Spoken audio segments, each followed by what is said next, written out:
ನಮಸ್ಕಾರ, ನಾನು ದೀಕ್ಷಾ Bangera. Astra groups present ಸುದ್ದಿಗೊಂದು ಗುದ್ದು ನೇರ ಪ್ರಸಾರ ಕಾರ್ಯಕ್ರಮಕ್ಕೆ ಸ್ವಾಗತ. Powered by Mukund MGM reality, ಸಹ ಪ್ರಾಯೋಜಕರಾಗಿ BDG ಎಂಟರ್ಪ್ರೈಸಸ್, ಮಾಸ್ಟರ್ ಪ್ಲಾನರಿ ಗ್ರೂಪ್ಸ್. ಇವತ್ತಿನ ಸುದ್ದಿಗೊಂದು ಗುದ್ದುವಿನ ವಿಚಾರ, ಧರ್ಮಸ್ಥಳದಲ್ಲಿ ಸಿಕ್ಕ ಎಲುಬುಗಳ ಗುಟ್ಟೇನು. ಧರ್ಮಸ್ಥಳ ಪೊಲೀಸ್ ಠಾಣಾ ವ್ಯಾಪ್ತಿಯಲ್ಲಿ ಈ ಹಿಂದೆ ಅಪರಾಧ ಕೃತ್ಯಗಳ ಮೃತದೇಹಗಳನ್ನು ಹೂತು ಹಾಕಲಾಗಿದೆ ಎನ್ನಲಾದ ಪ್ರಕರಣಕ್ಕೆ ಸಂಬಂಧಿಸಿದಂತೆ ನಿನ್ನೆ ಪಾಯಿಂಟ್ ನಂಬರ್ 6ರಲ್ಲಿ ಮೃತದೇಹದ ಅವಶೇಷಗಳು ಪತ್ತೆಯಾಗಿದ್ದು, ಈ ಪ್ರಕರಣಕ್ಕೆ ದೊಡ್ಡ ಟ್ವಿಸ್ಟ್ ಸಿಕ್ಕಿದೆ. ಸತತವಾಗಿ 5 ಪಾಯಿಂಟ್ಗಳ ಶೋಧ ಕಾರ್ಯದಲ್ಲಿ ಅವಶೇಷಗಳು ಪತ್ತೆಯಾಗದ ಹಿನ್ನೆಲೆಯಲ್ಲಿ ಸಾಕಷ್ಟು ಊಹಾಪೋಹಗಳು ಎದ್ದಿದ್ದು, ಈಗ ಪಾಯಿಂಟ್ ನಂಬರ್ 6ರಲ್ಲಿ ಸಿಕ್ಕ ಅವಶೇಷಗಳು ಸಾರ್ವಜನಿಕರಲ್ಲಿ ಭಾರಿ ಕುತೂಹಲಕ್ಕೆ ಕಾರಣವಾಗಿದೆ. ಇದರ ಬಗ್ಗೆ ಒಂದು ವರದಿ ಇಲ್ಲಿದೆ, ನೋಡೋಣ. ಧರ್ಮಸ್ಥಳ ಪೊಲೀಸ್ ಠಾಣಾ ವ್ಯಾಪ್ತಿಯಲ್ಲಿ ಈ ಹಿಂದೆ ಅಪರಾಧ ಕೃತ್ಯಗಳ ಮೃತದೇಹವನ್ನ ಹೂತು ಹಾಕಲಾಗಿದೆ ಎನ್ನಲಾದ ಪ್ರಕರಣಕ್ಕೆ ಸಂಬಂಧಿಸಿ ಮೃತದೇಹದ ಅವಶೇಷಗಳು ನೇತ್ರಾವತಿ ನದಿ ಪಕ್ಕದ ಕಾಡಿನಲ್ಲಿ ಗುರುವಾರ ಪತ್ತೆಯಾಗಿವೆ. ಈ ಪ್ರಕರಣದ ಸಾಕ್ಷಿ ದೂರುದಾರ ಕಾಡಿನಲ್ಲಿ ತೋರಿಸಿ ಗುರುತು ಮಾಡಲಾಗಿದ್ದ 6ನೇ ಜಾಗವನ್ನ ವಿಶೇಷ ತನಿಖಾ ತಂಡದ ಸಮ್ಮುಖದಲ್ಲಿ ಗುರುವಾರ ಅಗೆಯಲಾಯಿತು. SIT ತಂಡದ ಜೊತೆ ಸುಮಾರು 20 ಕಾರ್ಮಿಕರು ಕಾಡಿನ ಒಳಗೆ ಬೆಳಗ್ಗೆ 11:30ರ ಸುಮಾರಿಗೆ ತೆರಳಿದ್ರು. ಸಾಕ್ಷಿ ದೂರುದಾರ ತೋರಿಸಿದ್ದ 6ನೇ ಜಾಗ ಅಗೆಯಲು ಶುರು ಮಾಡಿದ ಸ್ವಲ್ಪ ಹೊತ್ತಿನಲ್ಲೇ ಮೃತದೇಹದ ಕುರುಹು ಕಂಡುಬಂತು. ಅಲ್ಲಿ 2.5 ಅಡಿಯಿಂದ 3 ಅಡಿಗಳಷ್ಟು ಆಳಕ್ಕೆ ಅಗೆಯುವಾಗಲೇ ಮೃತದೇಹದ ಕುರುಹು ಪತ್ತೆಯಾಗಿವೆ. ತಲೆಬುರುಡೆಯ ಚೂರುಗಳು, ಮೂಳೆಗಳು ಸ್ಥಳದಲ್ಲಿದ್ದವು. ವಿಧಿವಿಜ್ಞಾನ ತಜ್ಞರ ತಂಡವು ಮೃತದೇಹದ ಅವಶೇಷಗಳನ್ನು ವೈಜ್ಞಾನಿಕ ರೀತಿಯಲ್ಲಿ ಸಂಗ್ರಹಿಸಿದೆ. ಅದು ಗಂಡಸಿನ ಮೃತದೇಹದ ಅವಶೇಷದಂತಿದೆ ಎಂದು ಸ್ಥಳದಲ್ಲಿದ್ದ ವಿಧಿವಿಜ್ಞಾನ ತಜ್ಞರು ತಿಳಿಸಿದ್ದಾರೆ. ಈ ಪ್ರಕರಣದ ಸಾಕ್ಷಿ ದೂರುದಾರ ತೋರಿಸಿದ್ದ 13 ಜಾಗಗಳಲ್ಲಿ ನೇತ್ರಾವತಿ ನದಿ ಪಕ್ಕದ ದಟ್ಟ ಕಾಡಿನ ಒಳಗೆ ತೋರಿಸಿದ್ದ 5 ಕಡೆ ಮಂಗಳವಾರ ಮತ್ತು ಬುಧವಾರ ಭೂಮಿ ಅಗೆಯಲಾಗಿತ್ತು. ಅಲ್ಲಿ ಮೃತದೇಹಗಳನ್ನು ಹೂತು ಹಾಕಿದ್ದ ಯಾವುದೇ ಕುರುಹು ಪತ್ತೆಯಾಗಿರಲಿಲ್ಲ. ಮೃತದೇಹ ಕುರುಹು ಸಿಕ್ಕಿದ ಜಾಗದ ಮಹಜರು ಮುಗಿಸಿ SIT ತಂಡವು ಕಾಡಿನಿಂದ ಹೊರಗೆ ಬರುವಾಗ ಸಂಜೆ 7:30 ಆಗಿತ್ತು. ಸಾಕ್ಷಿ ದೂರುದಾರ ಈಗಾಗಲೇ ತೋರಿಸಿರುವ 7 ಜಾಗಗಳಲ್ಲಿ ಅಗೆಯುವ ಕಾರ್ಯ ಇನ್ನಷ್ಟೇ ನಡೆಯಬೇಕಿದೆ. ಶುಕ್ರವಾರವೂ ಶೋಧ ಕಾರ್ಯ ಮುಂದುವರೆಯಲಿದೆ. ಕಾಡಿನಲ್ಲಿ ಪತ್ತೆಯಾದ ಮೃತದೇಹ ಯಾರದ್ದು ಎಂಬ ಗುರುತು ಪತ್ತೆಗೆ ವಹಿಸಬೇಕಾದ ಕ್ರಮಗಳ ಬಗ್ಗೆ ಚರ್ಚಿಸಲು SIT ಮುಖ್ಯಸ್ಥ ಪ್ರಣವ್ ಮೊಹಂತಿ ಹಾಗೂ DIG MN ಅನುಚೇತ್ ಅವರು ಬೆಳ್ತಂಗಡಿಯ SIT ಕಚೇರಿಯಲ್ಲಿ ಅಧಿಕಾರಿಗಳ ಜೊತೆ ಸುದೀರ್ಘ ಸಮಾಲೋಚನೆಯನ್ನ ನಡೆಸಿದ್ರು. ಪತ್ತೆಯಾದ ಮೃತದೇಹದ ಅವಶೇಷಗಳನ್ನು ಬಿಳಿ ಹಾಗೂ ಕೆಂಬಣ್ಣದ ಬಕೆಟ್ನಲ್ಲಿ ತುಂಬಿ ಸೀಲ್ ಮಾಡಲಾಗಿದೆ. ವಿಧಿವಿಜ್ಞಾನ ತಜ್ಞರು ಅದನ್ನ ಒಯ್ದರು. ಧರ್ಮಸ್ಥಳದ ನೇತ್ರಾವತಿ ಸ್ನಾನಘಟ್ಟದ ಬಳಿ ನೆಲ ಅಗೆಯುವಾಗ ಮಂಗಳವಾರ ಸಿಕ್ಕಿದ್ದ ಪಾನ್ ಕಾರ್ಡ್ 2025ರ ಮಾರ್ಚ್ನಲ್ಲಿ ಮೃತಪಟ್ಟಿರುವ ಗಂಡಸಿನದ್ದು. ಆ ವ್ಯಕ್ತಿ ಜಾಂಡೀಸ್ನಿಂದ ಸ್ವಗ್ರಾಮದಲ್ಲಿ ಮೃತಪಟ್ಟಿದ್ದರು ಎಂದು SIT ಮೂಲಗಳು ತಿಳಿಸಿವೆ. ಆ ಸ್ಥಳದಲ್ಲಿ ಮಹಿಳೆಯ ಹೆಸರಿನಲ್ಲಿದ್ದ ರುಪೇ ಡೆಬಿಟ್ ಕಾರ್ಡ್ ಸಿಕ್ಕಿತ್ತು. ಅದು ಆ ವ್ಯಕ್ತಿಯ ತಾಯಿಯದ್ದು. ಅವರು ಆರೋಗ್ಯವಾಗಿದ್ದಾರೆ. ಪೊಲೀಸ್ ಅಧಿಕಾರಿಗಳು ಮೃತ ವ್ಯಕ್ತಿಯ ತಂದೆ ತಾಯಿಯನ್ನ ಖುದ್ದಾಗಿ ಸಂಪರ್ಕಿಸಿ ಈ ಮಾಹಿತಿಯನ್ನ ಖಚಿತಪಡಿಸಿಕೊಂಡಿದ್ದಾರೆ ಎಂದು SIT ಮೂಲಗಳು ಹೇಳಿವೆ. Bureau report, V4 news, Dharmasthala.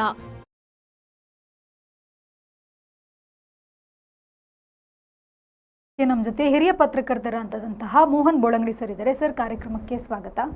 Sir, ಧರ್ಮಸ್ಥಳದ ಪ್ರಕರಣ ದಿನ ಹೋದಂತೆ ದೊಡ್ಡ ದೊಡ್ಡ ಮಹತ್ವದ ತಿರುವನ್ನು ಪಡೆದುಕೊಳ್ತಾ ಇರುವಂತದ್ದು. ಮೊದಲಿಗೆ 5 ಸ್ಥಳಗಳಲ್ಲಿ ಸಿಗದ ಶವದ ಅವಶೇಷಗಳು ಈಗ 6ನೇ ಪಾಯಿಂಟ್ ಅಲ್ಲಿ ಸಿಕ್ಕಿರುವಂತದ್ದು. ಸರ್, ಇದ್ರ ಬಗ್ಗೆ ನೀವೇನು ಹೇಳ್ತೀರಾ? ನೋಡಿ, ಧರ್ಮಸ್ಥಳದ ಕಾಡಿನಲ್ಲಿ 100 ಶವಗಳನ್ನು ಹೂತಿದ್ದೇನಂತ ಹೇಳಿ ಆ ಕ್ಷೇತ್ರದ ಮಾಜಿ ನೌಕರನೊಬ್ಬ ನೀಡಿದಂಥ ಹೇಳಿಕೆ ಸಹಜವಾಗಿಯೇ ಒಂದು ಆತಂಕವನ್ನು ಸೃಷ್ಟಿಸಿತ್ತು ಮತ್ತು ಕುತೂಹಲವನ್ನು ಮೂಡಿಸಿತು. ಪರಿಣಾಮವಾಗಿ ರಾಜ್ಯ ಸರ್ಕಾರ ಇದರ ತನಿಖೆಗಾಗಿ DGP ಮಟ್ಟದ ಅಧಿಕಾರಿಯೊಬ್ಬರ ನೇತೃತ್ವದಲ್ಲಿ ಬರೀ ದೊಡ್ಡ ಮಟ್ಟದ SIT ತಂಡವನ್ನು ರಚಿಸಿದರು.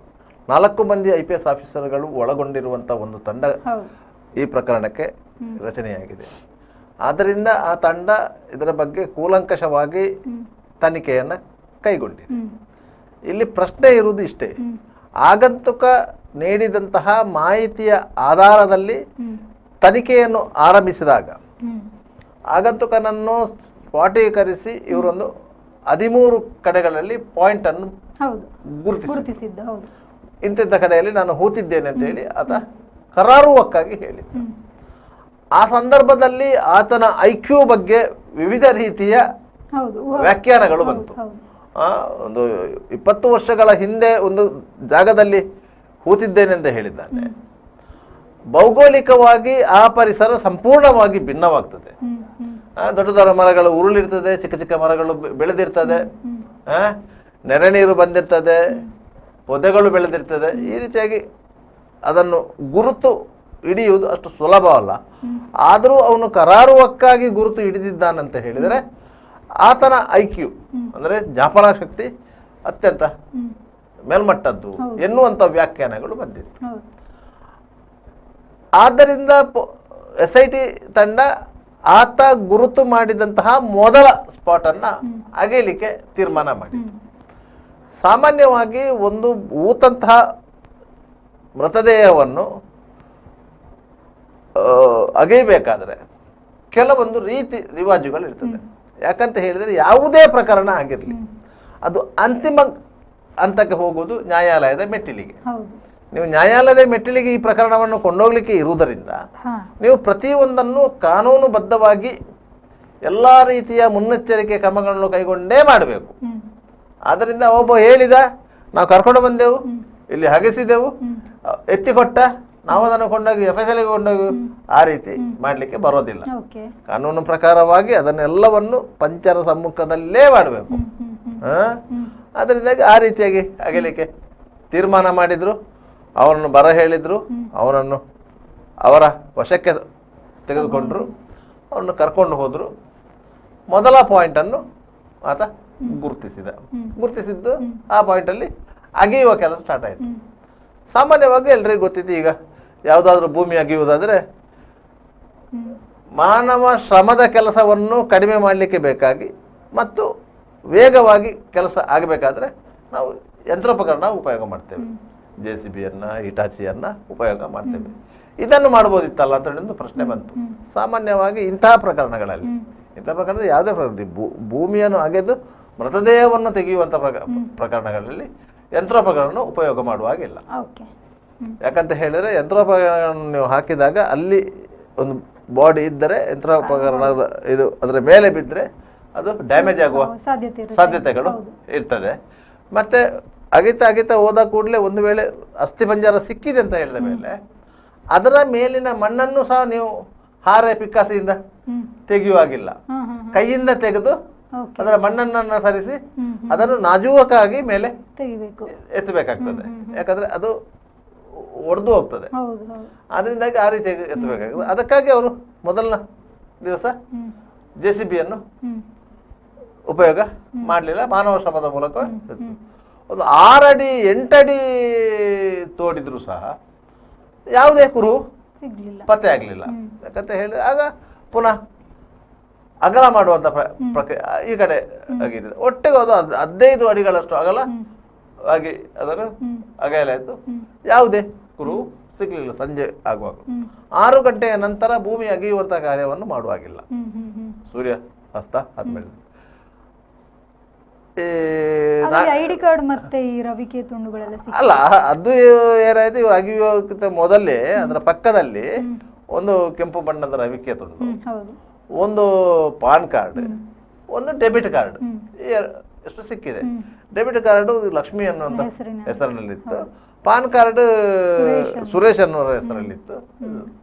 ಆಗ ಏನಾಯ್ತು, ಇದು ಸುರೇಶ ಮತ್ತು ಲಕ್ಷ್ಮಿ ಧರ್ಮಸ್ಥಳದಲ್ಲಿ ಬಂದು ಅಲ್ಲಿ ಕೊಠಡಿ ಪಡೆದು ಅಲ್ಲಿ ಅವರನ್ನು ಕೊಲೆ ಮಾಡಿ ತಂದು ಇಲ್ಲಿ ಊತಾಕಿರ್ಬೋದು ಅನ್ನುವಂಥ ಒಂದು ವದಂತಿ ಹಬ್ಬಿತ್ತು.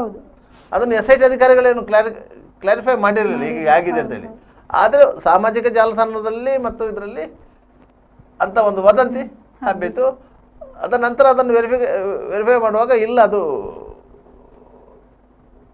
ಅವರು ಗುರುತು ಮಾಡಿದಂಥ ಜಾಗದಲ್ಲಿ ಅಗಿಯುವಾಗ ಸಿಕ್ಕಿದ್ದು ಅಲ್ಲ, ಅದು ಅದರ ಪಕ್ಕದಲ್ಲಿ ಸಿಕ್ಕಿದ್ದು. ಸಾಮಾನ್ಯವಾಗಿ ಈ ಮಳೆಗಾಲದ ಸಂದರ್ಭದಲ್ಲಿ ನೆರೆ ನೀರು ಮೇಲೆ ಬಂದಾಗ ನೀರಿನಲ್ಲಿ ಬಂದು ತೇಲಿ ಬಂದಂಥ ಸೊತ್ತುಗಳವು ನೀರು ಇಳಿದಾಗ ಅಲ್ಲಿ ನಿಂತುಕೊಂಡಿದೆ. ಆದ್ರಿಂದಾಗಿ ಅಲ್ಲಿ ಸಿಕ್ಕಿದೆ ಎನ್ನುವಂಥ ಮಾಹಿತಿಗಳು ಇತ್ತು. ಮತ್ತೆ SIT ಅಧಿಕಾರಿಗಳು ಅದರ ಬಗ್ಗೆ ಪರಿಶೀಲನೆ ಮಾಡಲೇಬೇಕು. ಹೌದು. ಯಾಕಂದ್ರೆ ಡೆಬಿಟ್ ಕಾರ್ಡ್ ಆಗಲಿ ಪಾನ್ ಕಾರ್ಡ್ ಆಗಲಿ ಅಲ್ಲಿ ಹೇಗೆ ಹೋಯ್ತು? ಅಲ್ಲ, ಎಲ್ಲಿ ಓದೋದು ಹೇಗೆ ಅಂತಲ್ಲ, ಅದು ಯಾರ್ದಂತ ಅದರಲ್ಲಿ ಹೆಸರಿತ್ತಲ್ಲ. ಓಕೆ.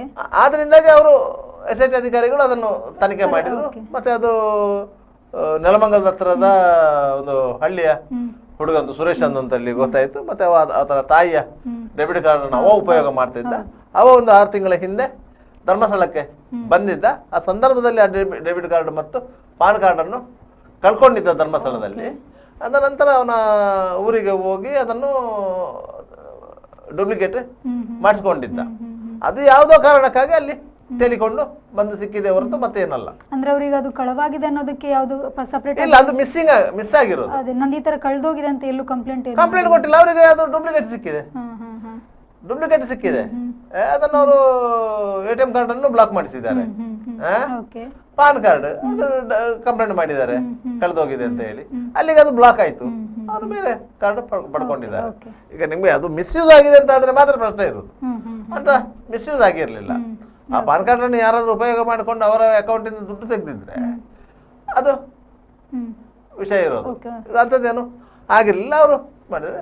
ಮತ್ತೆ ಸುರೇಶ ಕಳೆದ ಮಾರ್ಚ್ ಅಲ್ಲ ಏನೋ ಜಾಂಡಿಸ್ ಕಾಯಿಲೆಯಿಂದ ಮೃತಪಟ್ಟಿದ್ದಾನೆ. ಅದಕ್ಕೆ ಅವರ ಮನೆಯವರೇ ಅದನ್ನು ಕ್ಲಾರಿಫೈ ಮಾಡಿದ್ದಾರೆ. ಅದರಿಂದ ಆ ವದಂತಿಗೆ ಅಲ್ಲಿ ತೆರೆ ಬಿತ್ತು. ಮತ್ತೆ ಇಷ್ಟು ಒಂದು 6-7 ಫೀಟ್ ಆಗಲ್ಲ, ಒಂದು 15 ಫೀಟು ಹೊಂಡ ತೆಗೆದು ಅಷ್ಟು ದೊಡ್ಡ ಹೊಂಡ ಮಾಡಿ ಏನು ಪ್ರಯೋಜನ ಆಗಲಿಲ್ಲ. ಮತ್ತೆ ಅದನ್ನು ಮಣ್ಣು ಮುಚ್ಚಿದ್ದು. ಅದನ್ನು ಹಾಗೆ ಹೊಂಡ ತೆಗೆದು ಇಡುವಾಗಿಲ್ಲ. ಮತ್ತೆ ಮುಚ್ಚಿದ್ರು. ಅದರ ನಂತರ ಪುನಃ ಒಂದು ಜಾಗ ತೋರಿಸಿದ್ದ. ಮರು ದಿವಸ ಆ 2, 3, 4 3 ಜಾಗವನ್ನು ಹೊಡೆದು ಆ 3 ಜಾಗವನ್ನು ಏನು ಮಾಡಿದ್ರು ಅಂತ ಹೇಳಿದ್ರೆ, ಸಾಮಾನ್ಯವಾಗಿ ಒಂದು ಮೃತದೇಹವನ್ನು ಹೂಳುವವರು 4 ಫೀಟು 5 ಫೀಟು ಅಡಿಯಲ್ಲಿ ಹುಡ್ತಾರೆ.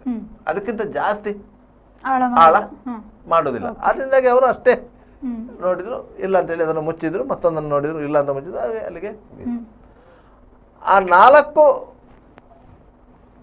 ಗುರುತುಗಳಲ್ಲೂ ಯಾವುದೇ ರೀತಿಯ ಕುರುಹುಗಳು ಪತ್ತೆ ಆಗಲಿಲ್ಲ ಅಂತಾಗುವಾಗ ಒಂದು ರೀತಿಯಲ್ಲಿ ಜನರಿಗೂ ಸಹ ಸಂಶಯ ಬರಲಿಕ್ಕೆ ಸ್ಟಾರ್ಟ್ ಆಯಿತು.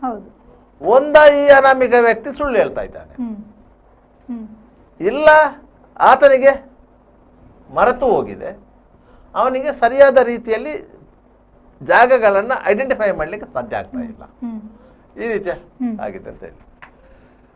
ಮತ್ತೆ ಅಲ್ಲಿಯ ಸ್ಥಳೀಯರ ಅಭಿಪ್ರಾಯಗಳು ಆಗ ಒಂದಕ್ಕೊಂದು ಪೂರಕ ಬಂತು. ಯಾಕಂತ ಹೇಳಿದ್ರೆ ಅಲ್ಲಿ ಹಲವಾರು ಮೃತದೇಹಗಳನ್ನು ಹೂತಿದೆ, ಅನಾಥ ಶವಗಳನ್ನು ಹೂತಿದೆ. ಗ್ರಾಮ ಪಂಚಾಯತಿಯ ಲೆಕ್ಕಾಚಾರದ ಪ್ರಕಾರವೇ 300ಕ್ಕೂ ಹೆಚ್ಚು ಮೃತದೇಹಗಳನ್ನ ಅಲ್ಲಿ ಹೂತಿಡಲಾಗಿದೆ. ಗ್ರಾಮ ಪಂಚಾಯತ್ ಲೆಕ್ಕಗಳಿವೆ. 1980ರಿಂದ ಲೆಕ್ಕಗಳು ಇವೆ. ಸುಮಾರು 40-45 ವರ್ಷಗಳ ಲೆಕ್ಕ ಇರುವಾಗ ಅಷ್ಟು ಹೂತದಿದೆಯಲ್ಲ, ಅದಾದ್ರೂ ಸಿಗ್ಲೇಬೇಕಲ್ಲ ಅಂತ ಹೇಳಿ. ಅದರಿಂದ ಸಿಗ್ತದೆ ಎನ್ನುವಂತ ನಿರೀಕ್ಷೆ ಇತ್ತು. ಅಂತ ಆ ನಿರೀಕ್ಷೆ ನಿನ್ನೆ ದಿವಸದಲ್ಲಿ ಸಿಕ್ಕಿತು. ಯಾಕಂದ್ರೆ ಅದು ನೇತ್ರಾವತಿ ತಟದಲ್ಲಿರುವಂತಹ ಜಾಗದಲ್ಲಿ ಗುರುತು ಮಾಡಿರೋದು. ಅದನ್ನು ನಿನ್ನೆ ಒಂದು 4 ಅಡಿ ಅಗಿಯುವಾಗಲೇ ಎಲುಬುಗಳು ಸಿಕ್ಕಿದೆ. ಹೌದು, ಅದು ಸುಮಾರು 12 ಎಲುಬುಗಳು ಸಿಕ್ಕಿದೆ. 200 ಚಿಲ್ಲರೆ ಎಲುಬುಗಳು ಇದೆ ಒಬ್ಬ ಮನುಷ್ಯನ ದೇಹದಲ್ಲಿ. ಅದರಲ್ಲಿ 12 ಎಲುಬುಗಳು ಸಿಕ್ಕಿದೆ. ಬಾಕಿ ಎಲುಬುಗಳು ಆ ಮಣ್ಣಿನ ಸಾಂದ್ರತೆಯಲ್ಲಿ ಕರಗಿ ಹೋಗಿದೆ. ಸಾಮಾನ್ಯವಾಗಿ ಕರಗಿ ಹೋಗ್ತದೆ. ಸುಮಾರು 10-15 ವರ್ಷಗಳ ಕಳೆದ ಮೇಲೆ ಎಲುಬುಗಳು ಮಣ್ಣಿನೊಟ್ಟಿಗೆ ಕರಗಿ ಹೋಗ್ತದೆ. ಒಂದು ಗಟ್ಟಿ ಇರುವಂತಹ ಎಲುಬುಗಳು, ಈಗ ಬೆನ್ನು ಮೂಳೆ ಎಲುಬು, ಸೊಂಟದ ಎಲುಬುಗಳು, ಇಂತಹ ಭಾಗಗಳು ಉಳಿತದೆ. ತಲೆ ಬುರುಡೆ ಸಹ ಅರ್ಧವಾಸಿ ಹೋಗುತ್ತೆ, ಒಂದು ಸ್ವಲ್ಪ ಉಳಿತದೆ. ಈ ರೀತಿಯಾಗಿ ಉಳಿತದೆ. ಅಂಥದ್ದು ಒಂದು 12 ಸಿಕ್ಕಿದೆ. ಅದನ್ನು FSL ಪರೀಕ್ಷೆಗೆ ಕಳಿಸ್ತಾರೆ. ಅದರಲ್ಲಿ ಗೊತ್ತಾಗುತ್ತೆ ಅದು ಗಂಡಸಿದ್ದ, ಹೆಂಗಸಿದ್ದ, ಎಷ್ಟು ಪ್ರಾಯದ್ದು, ಎಷ್ಟು ಉದ್ದ ಇತ್ತು ಬಾಡಿ, ಇದೆಲ್ಲವೂ ಅದರಲ್ಲಿ ಗೊತ್ತಾಗುತ್ತೆ. ಮತ್ತೆ ಕಾಸ್ ಆಫ್ ಡೆತ್ ಗೊತ್ತಾಗಲೂಬಹುದು, ಗೊತ್ತಾಗದೇ ಇರಲೂಬಹುದು. ಮತ್ತು ಆ ಬಾಡಿ ಪೋಸ್ಟ್ ಮಾರ್ಟಮ್ ಆಗಿದೆ ಇಲ್ಲ ಅಂತ ಗೊತ್ತಾಗುತ್ತೆ. ಓಕೆ. ಪೋಸ್ಟ್ ಮಾರ್ಟಮ್ ಆಗಿದ್ದರೆ ಅದಕ್ಕೆ ಸಂಬಂಧಪಟ್ಟ ದಾಖಲೆಗಳು ಪಂಚಾಯತ್ನಲ್ಲಿದೆ, ಪೊಲೀಸ್ ಠಾಣೆಗಳಲ್ಲಿದೆ. ಅದರಿಂದಾಗಿ ಅದರಲ್ಲಿ ಸಂಶಯಗಳು ಇಲ್ಲ. ನಿನ್ನೆ ಸಿಕ್ಕಿದ್ರಲ್ಲಿ ಇವತ್ತು 7ನೇ ಪಾಯಿಂಟನ್ನು ಅಗೆತಿದ್ದಾರೆ. ಯಾವುದೇ ಕುರುಹುಗಳು ಪತ್ತೆಯಾದಂತಹ ಮಾಹಿತಿಗಳು ಇಲ್ಲ. ಆಲ್ಮೋಸ್ಟ್ ಇಲ್ಲಿ ಪತ್ತೆ ಆಗ್ತದೆ ಎನ್ನುವಂತ ನಿರೀಕ್ಷೆ ಇದೆ. ಸರ್, ಈಗ ಅನಾಥ ಶವ ಆಗಿದ್ರೆ ಪೊಲೀಸ್ ಇಲಾಖೆ ಮತ್ತು ಪಂಚಾಯತ್ ಮೂಲಕ ಮಣ್ಣು ಮಾಡಲು ಹೇಳ್ತಾರೆ. ಆದ್ರೆ ಅರಣ್ಯ ಇಲಾಖೆಗೆ ಸಂಬಂಧಿಸಿದ ಭೂಮಿಯಲ್ಲಿ ಮಣ್ಣು ಮಾಡಿದ್ರು ಕೂಡ ಒಂದೇ ಕಡೆಯಲ್ಲಿ ಮಣ್ಣು ಮಾಡಬಹುದಿತ್ತಲ್ಲ ಅಂತ, ಎಲ್ಲೆಲ್ಲೋ ಕಾಡು ಇಡೀ ಯಾಕೆ ಮಣ್ಣು ಮಾಡ್ತಿದ್ರು? ಇಲ್ಲ ನೋಡಿ, ಅರಣ್ಯ ಇಲಾಖೆಯ ಭೂಮಿಯಲ್ಲಿ ವಾಸ್ತವವಾಗಿ ಪಂಚಾಯತ್ನವರು ಮಣ್ಣು ಮಾಡುವಾಗೇ ಇಲ್ಲ. ಅದು ಅರಣ್ಯ ಇಲಾಖೆಗೆ ಸಂಬಂಧಪಟ್ಟ ಭೂಮಿ, ರಿಸರ್ವ್ ಫಾರೆಸ್ಟ್. ಅಲ್ಲಿ ನೀವು ಮಣ್ಣು ಮಾಡುವಾಗೇ ಇಲ್ಲ. ಆದರೂ ಒಂದು ಮರಣ ಆಗಿದೆ, ಅದನ್ನು ಮಣ್ಣು ಮಾಡಲೇಬೇಕು ಅಂತ ಹೇಳುವಾಗ ಅವರು ಸಹ ಉದಾರತೆಯನ್ನು ತೋರ್ತಾರೆ ಸಹಜವಾಗಿ. ಯಾವುದಾದ್ರೂ ಮರಗಳಿಗೆ ಏನು ಹಾನಿಯಾಗದ ರೀತಿಯಲ್ಲಿ ನೀವು ಮಾಡಿ ಅಂತ ಹೇಳ್ತಾರೆ. ಆ ರೀತಿಯಾಗಿ ಇವರು ಮಾಡ್ತಾರೆ, ಬರ್ತಾರೆ. ಯಾಕಂದ್ರೆ ಅದಕ್ಕೆ ಹೋಗುವವರು ಕಾರ್ಮಿಕರೇ ಹೊರತು ಅಧಿಕಾರಿಗಳು ಹೋಗುದಿಲ್ಲ, ಪಂಚಾಯತ್ ಅಧಿಕಾರಿಗಳು ಹೋಗುದಿಲ್ಲ. ಕಾರ್ಮಿಕರು ಹೋಗ್ತಾರೆ, ಹೋಗಿ ನಾವು ಮಣ್ಣು ಮಾಡಿ ಬಂದಿದ್ದೇವೆ ಅಂತ ಹೇಳ್ತಾರೆ, ಅವರ ಪೇಮೆಂಟ್ ತಗೊಂಡು ಹೋಗ್ತಾರೆ. ಅದನ್ನು ಜಿಯೋ ಫೆನ್ಸಿಂಗ್ ಅಂತ ಮಾಡ್ತಾರೆ ಈಗ ಇತ್ತೀಚೆಗೆ. ಮೊದಲು ಇರಲಿಲ್ಲಂತೆ, ಫೋಟೋ ಒಂದು ತೆಗಿತಾರಂತೆ ಮೊದಲು, ಈಗ ಜಿಯೋ ಫೆನ್ಸಿಂಗ್ ಅಂತ ಮಾಡ್ತಾರೆ. ಜಿಯೋ ಫೆನ್ಸಿಂಗ್ ಅಂತ ಮಾಡಿ ಅದರ ದಾಖಲೆಯನ್ನು ಸಮರ್ಥಿಸಿರ್ತಾರೆ. ನಿಮಗೆ ಯಾವಾಗ ಬೇಕಾದರೂ ನೀವು ಅದರದಲ್ಲಿ ನೀವು ಆ ಜಾಗವನ್ನು ಗುರುತಿಸಬಹುದು. ವೈಜ್ಞಾನಿಕವಾಗಿ ಅದಕ್ಕೆ ಫೆನ್ಸಿಂಗ್ ಮಾಡುವುದು ಅಂತ ಹೇಳ್ತೇವೆ ನಾವು. ಆ ರೀತಿಯಾಗಿ ಗುರುತಿಸಬಹುದು, ಆ ರೀತಿಯಾಗಿ ಮಾಡ್ತಾರೆ. ಮತ್ತೆ ಅಲ್ಲಿ ಸಿಕ್ಕಂತಹ ಬಹುತೇಕ ಮೃತದೇಹಗಳನ್ನು, ಅಪರಿಚಿತ ಮೃತದೇಹಗಳನ್ನು, ಅದು ನದಿಯಲ್ಲಿ ಬಂದಂತಹವುಗಳು, ಅಲ್ಲಿ ಆತ್ಮಹತ್ಯೆ ಮಾಡಿಕೊಂಡು ಕೊಳೆತು ಹೋದಂಥವುಗಳು, ಇಂಥವುಗಳನ್ನೆಲ್ಲ ಬಹುತೇಕ ಮೃತದೇಹಗಳನ್ನು ಕೇಸಗಡೆ hospital forensic specialist doctor Mahabalesh Shetty ಅವರೇ ಪೋಸ್ಟ್ ಮಾರ್ಟಮ್ ಮಾಡಿರೋದು. ನಿನ್ನೆ ಸಿಕ್ಕಿದಂತಹ ಮೃತದೇಹವನ್ನು ಸಹ ಅವರೇ ಪೋಸ್ಟ್ ಮಾರ್ಟಮ್ ಮಾಡಿದ್ದು ಅಂತ ಹೇಳ್ತಾ ಇದ್ದಾರೆ. ಅಂದ್ರೆ ಅದು ಇವಾಗ ಟಿವಿಯಲ್ಲೆಲ್ಲ ನೋಡಿದ್ವಿ, ಮೃತದೇಹದ್ದು ಅವಶೇಷಗಳು ಸಿಕ್ಕಿರುವಂತದ್ದು, ಅದನ್ನ ಅವ್ರು ನೋಡಿನೇ ಅವರಷ್ಟು ಬೇಗ ಜಡ್ಜ್ ಮಾಡಿ. ಹೌದು, ಯಾಕಂದ್ರೆ ಅವರಿಗೆ ನೆನಪಿದೆ, ಅವರು ಅದೇ ಜಾಗದಲ್ಲಿ ಪೋಸ್ಟ್ ಮಾರ್ಟಮ್ ಮಾಡಿರೋದು, ಹಾಸ್ಪಿಟಲ್ ಪೋಸ್ಟ್ ಮಾರ್ಟಮ್ ಮಾಡಿರೋದಲ್ಲ. ಯಾಕಂದ್ರೆ ಅದನ್ನು ಹಾಸ್ಪಿಟಲ್ಗೆ ಕೊಂಡೋಗುವಂತ ಸ್ಥಿತಿಯಲ್ಲಿ ಇರಲಿಲ್ಲ. ಯಾಕಂದ್ರೆ ಸತ್ತು ಸುಮಾರು 10-15 ದಿವಸಗಳಾಗಿತ್ತು. ಸುಮಾರು 24 ವರ್ಷದ ಯುವಕ. ಅದು ಸಾಮಾನ್ಯವಾಗಿ ಅದು ಹ್ಯಾಂಗಿಂಗ್ ಪೊಸಿಷನ್ ಅಲ್ಲಿ ಇತ್ತಂತೆ. ಅದು ರಸ್ತೆಗೆ ಕಾಣ್ತಾ ಇರಲಿಲ್ಲ. ಅಲ್ಲಿ ಏನೋ ವಿಪರೀತವಾದ ವಾಸನೆ ಬರ್ತದೆ ಅಂತ ಹೇಳಿ ಯಾರೋ ನೋಡ್ಲಿಕ್ಕೆ ಹೋಗುವಾಗ ಅಲ್ಲಿ ಒಂದು ಏನ ನೇತಾಡ್ತಾ ಇತ್ತು. ಮತ್ತೆ ಪೊಲೀಸರಿಗೆ ಮಾಹಿತಿ ಹೋಗಿದೆ, ಪೊಲೀಸರು ಬಂದಿದ್ದಾರೆ, ಯಾರ್ದಂತ ಗೊತ್ತಾಗ್ಲಿಲ್ಲ, ಮೃತದೇಹವನ್ನು ಇಳಿಸಿದ್ದಾರೆ, ಡಾಕ್ಟರ್ಗೆ ಇದು ಮಾಡಿದ್ದಾರೆ, ಡಾಕ್ಟರ್ ಹೋಗಿದ್ದಾರೆ, ಅದನ್ನು ಅಲ್ಲಿ ಪೋಸ್ಟ್ ಮಾರ್ಟಮ್ ಮಾಡಿದ್ದಾರೆ, ಮತ್ತೆ ಅದನ್ನು ಪಂಚಾಯತಿಗೆ ಬಿಟ್ಟು ಕೊಟ್ಟಿದ್ದಾರೆ. ಅಲ್ಲಿವರೆಗೆ ಪಂಚಾಯತ್ನವರು ಬರುವುದಿಲ್ಲ, ಅಲ್ಲಿವರೆಗೆ ಪಂಚಾಯತ್ನವರು ಬರುವುದಿಲ್ಲ. ಪಂಚಾಯತ್ನವರು ಬರುವುದು ಯಾವಾಗ ಅಂತ ಹೇಳಿದ್ರೆ ಪೊಲೀಸರಿಗೆ ಅಲ್ಲಿ ದೂರು ಕೊಡ್ಲಿಕ್ಕೆ ಯಾರಾದ್ರೂ ಜನ ಇಲ್ಲದೆ ಇದ್ರೆ, ಸ್ಥಳೀಯರು ಯಾರು ಕೈಗೆ ಸಿಕ್ಕದೆ ಇದ್ದಾರೆ ಪೊಲೀಸರಿಗೆ ದೂರು ಕೊಡ್ಲಿಕ್ಕೆ, ಅವರು ಪಂಚಾಯತ್ನವರನ್ನು ಕರೀತಾರೆ. ಅಲ್ಲ, ನಿಮ್ಮ ಪಂಚಾಯತ್ ವ್ಯಾಪ್ತಿಯಲ್ಲಿ ಒಂದು ಹಣ ಸಿಕ್ಕಿದೆ, ಬಂದು ಕಂಪ್ಲೇಂಟ್ ಕೊಡಿ, ಒಂದು ಯುಡಿಆರ್ ಮಾಡ್ಲಿಕ್ಕೆ ದೂರು ಕೊಡಬೇಕು ಮಾಡಿದೆ. ಯಾಕಂದ್ರೆ ಪೊಲೀಸರು ಅದನ್ನು ಸೋಮೋಟ ಮಾಡುವಾಗಿಲ್ಲ. ಮತ್ತೆ ಯಾರನ್ನಾದ್ರೂ ಕರೆಸಿ ಅವರು FIR ಮಾಡಬೇಕು, ಅದೇ FIR ಮಾಡ್ತಾರೆ, ಮತ್ತೆ ಡಾಕ್ಟರನ್ನು ಕರೆಸ್ತಾರೆ. ಅಂತ ಸಂದರ್ಭದಲ್ಲಿ ಫೊರೆನ್ಸಿಕ್ ಸ್ಪೆಷಲಿಸ್ಟನ್ನು ಕರೆಸುವುದು ಪೊಲೀಸ್ನವರು. ಇಲ್ಲಾಂದ್ರೆ ಲೋಕಲ್ ಡಾಕ್ಟರ್ನ ಕರೆಸೋದಿಲ್ವಾ? ಮಹಾಬಲೇಶ್ ಶೆಟ್ಟಿ ಅವರು ಮಂಗಳೂರಿಂದ ಯಾಕೆ ಹೋಗ್ಬೇಕು? ಲೋಕಲ್ ಡಾಕ್ಟರ್ನ ಕರೆಸೋದಿಲ್ಲ. ಲೋಕಲ್ ಡಾಕ್ಟರ್ನ ಕರೆಸೋದಿಲ್ಲ ಯಾಕಂತ ಹೇಳಿದ್ರೆ ಇಂತಹ ಕಾಂಪ್ಲಿಕೇಶನ್ ಕ್ರಿಯೇಟ್ ಆಗ್ತದೆ ಅಂತ. ಅಲ್ಲೇ ಯಾಕೆ ಸರ್ ಬಂದು ಸೂಸೈಡ್ ಮಾಡ್ಕೊಳ್ಳುವಂಥದ್ದು, ಈ ಮೃತದೇಹ ಸಿಗುವಂಥದ್ದು, ಸಿಕ್ಕಿದ್ರು ಕೂಡ ಅದನ್ನ ರವಾನೆ ಮಾಡುವಂತಹ ಕೆಲಸ ಮಾಡ್ಲೇ ಇಲ್ವಾ ಅನ್ನೋದಾಗಿ ಅಷ್ಟು ಮೃತದೇಹ ಏನಾಗ್ತದೆ ಅಂತ ಹೇಳಿದ್ರೆ, ಅಲ್ಲಿಗೆ ಬಂದು ಸೂಸೈಡ್ ಮಾಡ್ಕೊಂಡಂತಲ್ಲ, ಎಲ್ಲಾ ಕಡೆಗಳಲ್ಲೂ ಸೂಸೈಡ್ಗಳು ಆಗ್ತದೆ. ಆದ್ರೆ ಧರ್ಮಸ್ಥಳಕ್ಕೆ ಬಂದವರು ಅಂತ ಹೇಳಿದರೆ, ಧರ್ಮಸ್ಥಳ ಒಂದು ದೇವಸ್ಥಾನ, ಟೆಂಪಲ್ ಟೂರಿಸಂ ಇದೆ. ಅಲ್ಲಿಗೆ ಬಂದು ಅಲ್ಲಿ ಪರಿಹಾರ ಸಿಗ್ಲಿಲ್ಲ ಯಾವುದಾದ್ರೂ ಒಂದು ಸಮಸ್ಯೆಗೆ ಅಂತ ಹೇಳಿದ್ರೆ, ಅಲ್ಲೇ ಹೋಗಿ ಒಂದು ಹೊಳೆಗೆ ಬೀಳ್ತಾರೆ, ಇಲ್ಲರು ಅಲ್ಲೇ ಹೋಗಿ ನೇಣಾಕೊಳ್ತಾರೆ. ಈ ರೀತಿಯಾಗಿ ಆಗುತ್ತೆ. ಜೀವನದಲ್ಲಿ ಜಿಗುಪ್ಸೆಗೊಂಡವ ತನ್ನ ಪ್ರಾಣವನ್ನು ಹೇಗಾದ್ರೂ ಮಾಡಿ ಅರ್ಪಣೆ ಮಾಡಬೇಕು ಅಂತ ತೀರ್ಮಾನ ಮಾಡಿದವ ಎಲ್ಲ ಒಂದು ಕಡೆಯಲ್ಲಿ ಪುಣ್ಯಕ್ಷೇತ್ರಕ್ಕೆ ಹೋಗಿ ಜೀವ ತೆಗೆದುಕೊಳ್ಳುವ ಬಿಡುವ ಅಂತ ಇದು ಮಾಡ್ತಾನೆ. ಅಟ್ಲೀಸ್ಟ್ ನನ್ನ ದೇಹ ಆದರೂ ಸರಿಯಾದ ರೀತಿಯಲ್ಲಿ ಮಣ್ಣಿಗೆ ಹೋಗ್ಲಿ ಅಂತ ಕಾರಣಕ್ಕಾಗಿ ಆ ರೀತಿಯಾಗಿ ಅಲ್ಲಿ ಸೂಸೈಡ್ ಮಾಡ್ಕೋತಾರೆ ಹೊರತು ಅದಕ್ಕೂ ಕ್ಷೇತ್ರಕ್ಕೂ ಯಾವ ಸಂಬಂಧವೂ ಇರುವುದಿಲ್ಲ. ಆ ಟೈಮಲ್ಲಿ ಈಗ ಸೂಸೈಡ್ ಮಾಡ್ಕೊಳ್ತಾ ಇದ್ರಲ್ವ, ಅದನ್ನ ಯಾರಾದ್ರೂ ಕಣ್ಣಾರೆ ಕಂಡವರಿದ್ದಾರಾ ಅಥವಾ ಆ ಥರ ಅದನ್ನ ಆ ಟೈಮಲ್ಲೇ ಯಾರಾದ್ರೂ ವಾಯ್ಸ್ ರೈಸ್ ಮಾಡಿರುವಂಥದ್ದು ಇದೆಯಾ ಸರ್, ಇಲ್ಲಿ ಇಷ್ಟೊಂದು ಸಾವುಗಳಾಗ್ತಾ ಇದೆ ಅನ್ನುವಂಥದ್ದೆಲ್ಲ? ಇಲ್ಲ, ಯಾಕಂತ ಹೇಳಿದ್ರೆ ಏಕಕಾಲದಲ್ಲಿ 10-15 ಆದ ಕೂಡಲೇ ಅದು ದೊಡ್ಡ ಸುದ್ದಿ ಆಗುತ್ತೆ. ಓಕೆ, ದಿನದಲ್ಲಿ ಯಾವುದಾದ್ರೂ ಒಂದು ತಿಂಗಳಲ್ಲಿ 1, 2, 3, 4 ಈ ರೀತಿ ಆದಾಗ ಅದು ಕಾಮನ್ ಪ್ರೊಸೆಸ್ ಆಗುತ್ತೆ. ಸಾಮಾನ್ಯ ಪ್ರಕ್ರಿಯೆಗಳು ಆಗ್ತಲೇ ಇರ್ತದೆ. ನೀವು ಯಾವುದೇ ಒಂದು ಗ್ರಾಮವನ್ನು ತೆಗೆದು ನೋಡಿ, ವರ್ಷಕ್ಕೆ 1-2 ಸೂಸೈಡ್ಗಳು ಇರ್ತದೆ. ಯಾವುದೇ ಗ್ರಾಮ, ಯಾವುದಾದ್ರೂ ಅನಿವಾರ್ಯ ಕಾರಣಗಳಿಂದ ಜೀವನದಲ್ಲಿ ಬೇಸರಗೊಂಡು ಸೂಸೈಡ್ ಮಾಡ್ಕೋತಾರೆ. ಅದು ಯಾವುದೇ ಒಂದು ಗ್ರಾಮ ಇರ್ಬೋದು. ದಿನನಿತ್ಯ 30,000-40,000 ಜನ ಬರುವಂತಹ ಒಂದು ಕ್ಷೇತ್ರದಲ್ಲಿ ಅಂತಹ ಘಟನೆಗಳು ಜಾಸ್ತಿ. ನಿಮಗೆ ಈ ಡೆಲ್ಲಿಯಿಂದ UPಗೆ ಹೋಗುವಾಗ ಯಮುನಾ ನದಿಗೆ ಒಂದು ಸೇತುವೆ ಕಟ್ಟಿದ್ದಾರೆ. ಈಗ ನಮ್ಮ ಉಳ್ಳಾಲ ಸೇತುವೆಗೆ ಒಂದು ಬೇಲಿ ಹಾಕಿದಾರಲ್ಲ ಮೂಡದವರು, ಆ ರೀತಿಯ ಬೇಲಿಯನ್ನು ಯಮುನಾ ನದಿಗೆ ಒಂದು 50 ವರ್ಷದ ಹಿಂದೆ ಹಾಕಿದ್ದಾರೆ. ಯಾಕಂದ್ರೆ ಅಲ್ಲಿಗೆ ಬಂದು ಸೂಸೈಡ್ ಮಾಡ್ಕೊಳ್ಳೋರ ಸಂಖ್ಯೆ ಜಾಸ್ತಿ. ಯಾಕಂದ್ರೆ ಒಂದನೇದು ಗಂಗಾ ನದಿ, ಪರಮ ಪವಿತ್ರ ನದಿ, ಸ್ವರ್ಗದಿಂದ ಇಳಿದು ಬಂದ ನದಿ, ಪುಣ್ಯ ಸಿಗ್ತದೆ ಅಲ್ಲಿ ಬಂದು. ಅದಕ್ಕೆ ಬೇಕಾಗಿ ಅಷ್ಟು ದೊಡ್ಡ ಬೇಲಿ ಹಾಕಿದ್ದಾರೆ. ಈ ಉಳ್ಳಾಲ ಸೇತುವೆಗೆ ಹೇಗೆ ಬೇಲಿ ಹಾಕಿದ್ದಾರೆ ಅದಕ್ಕಿಂತ ದೊಡ್ಡ ಬೇಲಿ ಅದು. ಅದರ ನಂತರ ಅಲ್ಲಿಂದ ಹಾರುವ ಪ್ರಕ್ರಿಯೆ ಕಡಿಮೆ ಆಯಿತು, ಸೈಡಿಂದ ಹೋಗಿ ಹಾರ್ಲಿಕ್ಕೆ ಮಾಡಿದ್ರು. ಇವತ್ತಿಗೂ ಇಲ್ಲಿ ಕಾಶಿಯಲ್ಲಿ ವರ್ಷಕ್ಕೆ 3,000-4,000 ಪ್ರಕರಣಗಳು ದಾಖಲಾಗ್ತವೆ. ಇದೇ UDR ಪ್ರಕರಣಗಳು. ಅದರಲ್ಲಿ 75% ಜನರದ್ದು ಗುರ್ತವೇ ಪರಿಚಯವೇ ಸಿಕ್ಕುದಿಲ್ಲ ಅವರಿಗೆ. ಒಂದು 25% ಜನರದ್ದು ಮತ್ತೆ ಕಾಶಿಗೆ ಹೋದವರು ಬರಲಿಲ್ಲ ಅಂತ ಹೇಳುವಾಗ ಊರವರು ಮನೆಯವರು ಹುಡ್ಕೊಂಡು ಹೋದ್ರೆ ಮಾತ್ರ ಅಲ್ಲಿ ಐಡೆಂಟಿಫೈ ಆಗೋದು. ಅಲ್ಲೊಂದು ಮುಕ್ತಿಧಾಮ ಅಂತ ಇದೆ ಎಲ್ಲಿ ಕಾಶಿಯಲ್ಲಿ. ಅಲ್ಲಿ ಸುಮಾರು 70-75 ವರ್ಷ ಕಳೆದವರು ಅಲ್ಲೇ ಮುಕ್ತಿಧಾಮಕ್ಕೆ ಸೇರ್ಕೊಳ್ತಾರೆ. ನಾವು ಕಾಶಿಯಲ್ಲಿ ದೇವರ ನಾಮಸ್ಮರಣೆ ಮಾಡ್ಕೊಂಡು ಇಲ್ಲಿ ಜೀವ ಬಿಡ್ತೇವೆ ಅಂತೇಳಿ ಈ ಜೈನ ಧರ್ಮದಲ್ಲಿ ಸಲ್ಯಾಕನ ವ್ರತ ಮಾಡಿದ ಹಾಗೆ ಆ ರೀತಿಯಾಗಿ ಮಾಡ್ತಾರೆ. ಅಂಥದ್ದು ಇದೆ.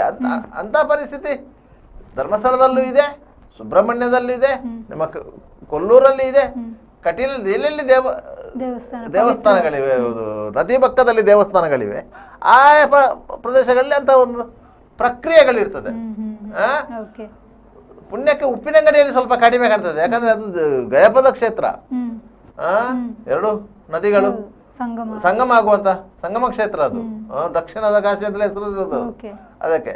ಅಲ್ಲಿ ಸ್ವಲ್ಪ ಕಡಿಮೆ. ಯಾಕಂತ ಹೇಳಿದರೆ ಅಲ್ಲಿನ ನೀರಿನ ಹರಿವು ಮಳೆಗಾಲದಲ್ಲಿ ಬಿಟ್ಟರೆ ಬೇರೆ ಸಂದರ್ಭದಲ್ಲಿ ಕಡಿಮೆ, ಅತಿಯಾಗಿಲ್ಲ. ಅದು ನಿಮಗೆ ಕೆಳಗೆ ಅಂದ್ರೆ ಮಹಂಕಾಳಿ ಕಯ ಅಂತ ಹೇಳಿ ಒಂದು ಪ್ಲೇಸ್ ಇದೆ, ಆಳವಾದ ಹೊಂಡ ಇರುವಂತ ಪ್ಲೇಸ್ ಇದೆ. ಅದು 2 ನದಿಗಳು ಸೇರಿ ಹೋಗುವಂತ ಒಂದು ಜಾಗ ಇದೆ. ಅಲ್ಲಿ ತಳ ಸಿಕ್ಕುದಿಲ್ಲ ಅಂತ ಹೇಳಿದ್ದಾರೆ. ದೊಡ್ಡ ದೊಡ್ಡ ಮಟ್ಟದಲ್ಲಿ ಮುಳುಗು ತಜ್ಞರು ಇರ್ತಾರಲ್ಲ, ಅವರಿಗೆ ಸಹ ಅಲ್ಲಿ ತಳ ಸಿಕ್ಕುದಿಲ್ಲ, ಅಷ್ಟು ಹಾಳ ಇದೆ ಅಂತ ಹೇಳ್ತಾರೆ. ಮಹಂಕಾಳಿ ಕಾಯ ಅಂತ ಹೇಳ್ತಾರೆ ಅದಕ್ಕೆ. ಅಲ್ಲಿಗೆ ಹೋದ್ರೆ ಮತ್ತೆ ಮೇಲೆ ಬರ್ಲಿಕ್ಕೂ ಇಲ್ಲ ಅದು, ಆ ರೀತಿಯ ಇದೆ. ಆದ್ರೆ ಅಲ್ಲಿ ಸುಸೈಡ್ ಪ್ರಕರಣಗಳು ಕಡಿಮೆ ಅಂತಲ್ಲ, ಪ್ರಯತ್ನಗಳು ಆಗ್ತವೆ, ಮತ್ತೆ ಅದನ್ನು ರೆಸ್ಕ್ಯೂ ಮಾಡೋದು. ಕೆಲವು ವರ್ಷಗಳಿಂದ ಧರ್ಮಸ್ಥಳದಲ್ಲೂ ಅಷ್ಟೇ. ಧರ್ಮಸ್ಥಳದಲ್ಲೂ ಒಂದು ಬೆಂಗಳೂರಿನ ಮಹಿಳೆ ಒಬ್ಬರು ಒಂದು ಬಟ್ಟೆ ಗಂಟನ್ನು ಕಟ್ಟಿಕೊಂಡು ಬಂದು ಅಲ್ಲಿ ಆತ್ಮಹತ್ಯೆಗೆ ಪ್ರಯತ್ನ ಪಟ್ಟಿದ್ರು.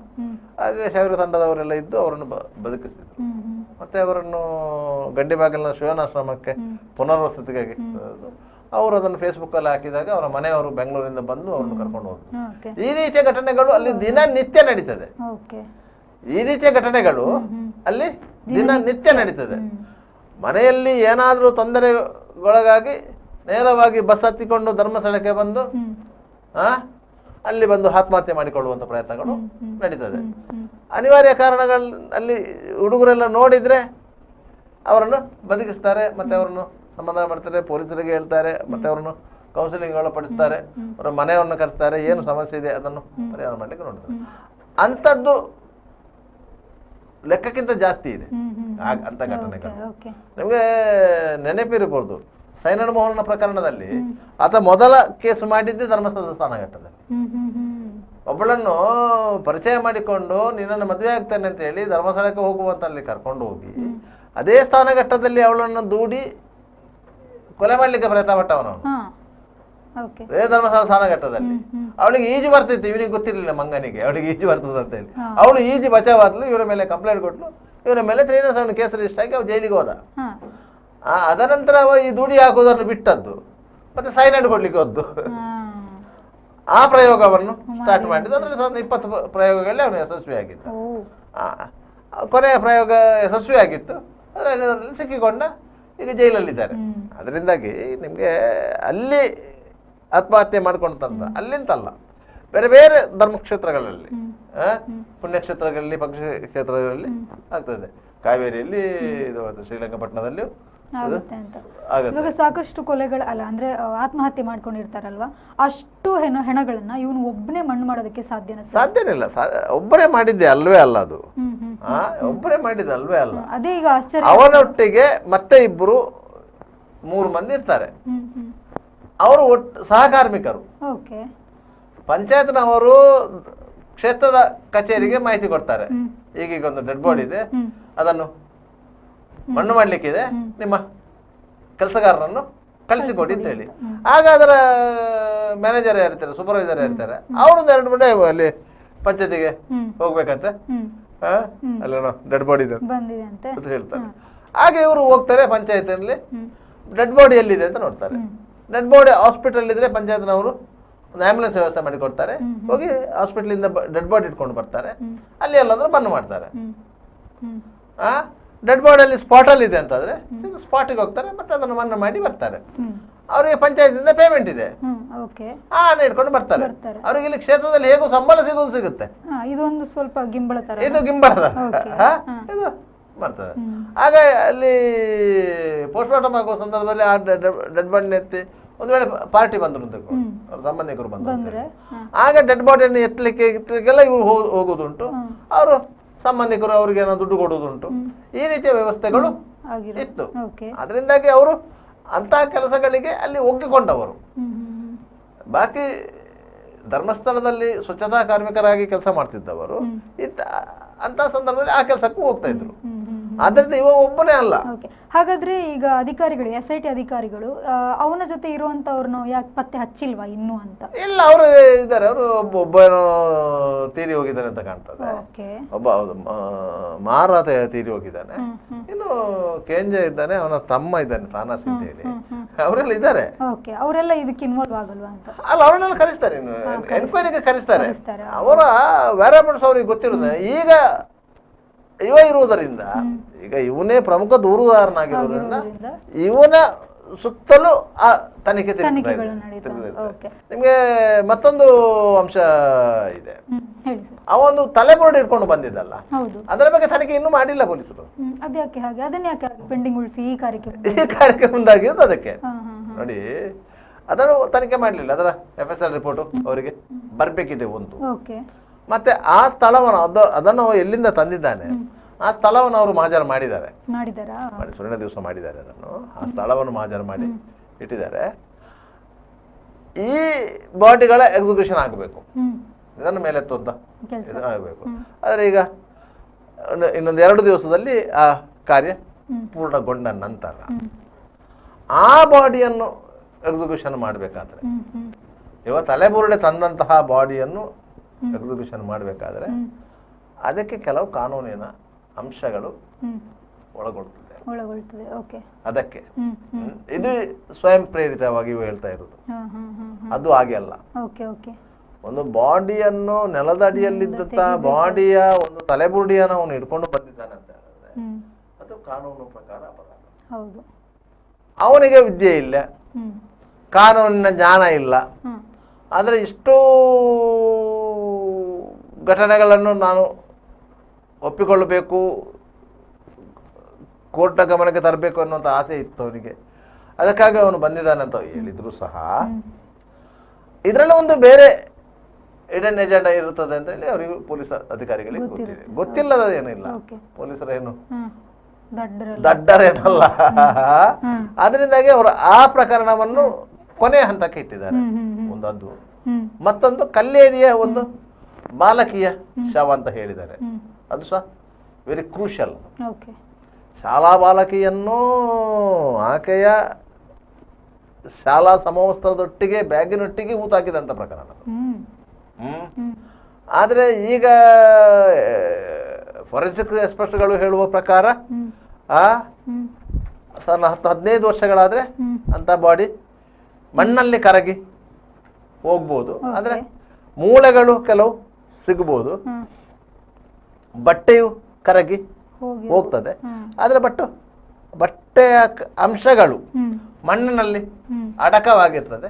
ಅದು ನಮಗೆ FSL ಅದು ಗೊತ್ತಾಗುತ್ತೆ ಅಂತ ಹೇಳ್ತಾರೆ. ಅದರಿಂದ ಅದು ಸಹ ಆಗ್ಬೋದು.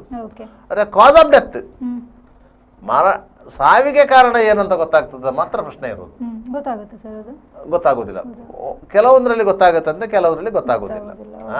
ಪಾಯ್ಸನಿಂಗ್ ಅಂದ್ರೆ ಗೊತ್ತಾಗುತ್ತೆ, ಹ್ಯಾಂಗಿಂಗ್ ಆಗಿದ್ರೆ ಗೊತ್ತಾಗೋದಿಲ್ಲ ಅಂತೆ.